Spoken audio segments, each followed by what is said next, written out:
வட சென்னையில் நான் நடிக்க போகிறேன், என்னை வச்சு செய்கிறாங்க இவன் எல்லாரும். ஏன்னா அந்த ஷூட்டிங் முதல்ல ஆரம்பித்தாச்சு, நான் பாதியில் தான் போய் ஜாயின்ட் ஆனேன்.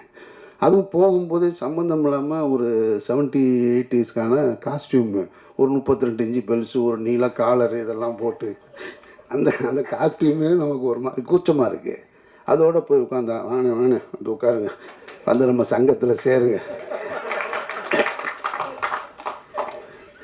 பூரா பெரிய பெரிய ஆளாக இருக்காங்க. ஒன்று இந்த பக்கம் கிஷோர், ஒன்று தீனா, அந்த பக்கம் பவன், டேனியல் பாலாஜி, எல்லாம் நடிப்பில் பிச்சு உதற ஆளுங்க. இவன் கனி வந்து எக்ஸ்பர்ட் ஆகிட்டான். வெற்றி சொல்கிறாப்புல, எங்க டயலாக்கெல்லாம் வாங்கி வச்சுக்கிறாப்புலங்க. முதல்ல மனப்பாடம் பண்ணி முடிச்சுட்டு அப்புறம் நம்மளை வந்து தம்மு போடுறீங்களா அப்படின்னு, டே இருறா டயலாக் பார்த்துக்கிறேன்டா, அதெல்லாம் அங்கே போய் பார்த்துக்கலாம். இவன் முதல்ல பார்த்துறான், அதெல்லாம் அங்கே போய் பார்த்துக்கலான்னு கரெக்டாக ஷார்ட்டுக்கு முன்னாடி வரைக்கும் எதையாவது ஒரு விக்கு ஒன்று வச்சுருப்போம். ஷார்ட் ரெடின்னு ஒன்று அவசரமாக அந்த விற்க மாட்டுவான். அது ஒழுங்காக கூட நிற்காது.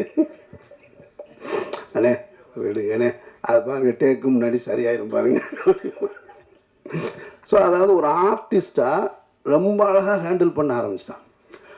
ஒரு சாப்பிட்ற சீனு, நான் ஆண்ட்ரியா இவ்வளோ ஆர்டிஸ்ட் உட்காந்துருக்கோம், எல்லாரும் டைலாக் சொல்லிட்டு வந்து நான் எல்லாருக்கும் கவுண்டர் கொடுக்கணும். அவன் டைலாக்கு கரெக்டாக சொல்லிவிட்டு இப்போது டேக் போகிறது வரைக்கும் என் கூட பேச்சு கொடுத்துட்ருக்கான். எனக்கு டைலாக் வரலன்னா அவன் சாப்பிட்டுக்கிட்டே என் டைலாக்கும் எடுத்து கொடுக்குறான்.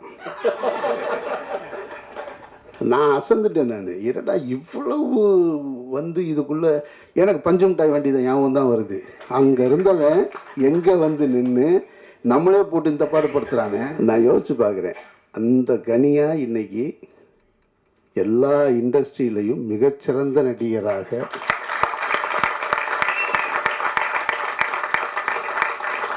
பிரமாதப்படுத்துகிறான்.